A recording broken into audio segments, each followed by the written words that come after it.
Here are 5 signs you were raised by a narcissist that no one really talks about. Number 1, you have this overwhelming urge to move far, far away to like the other side of the planet just to get away from everybody. Number 2, you second guess every decision you make, even something as simple as like what to eat for dinner.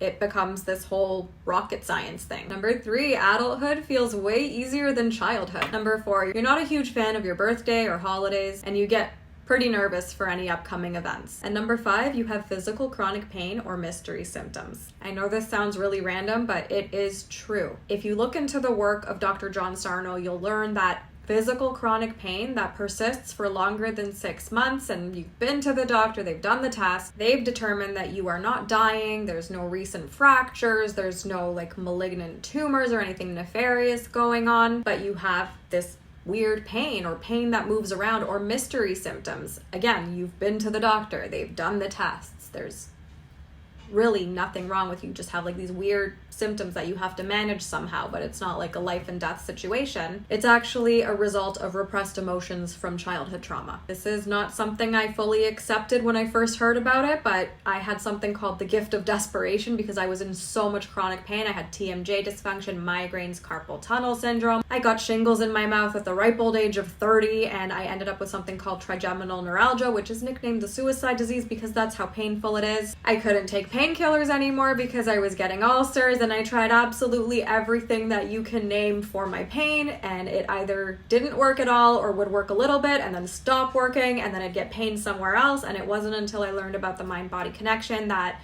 yeah, I did have childhood trauma after all from being raised by a narcissistic mother, and I did the inner work, I healed. That's long story short why I'm a coach, and if you want to work with me or learn more, check out the link in my bio.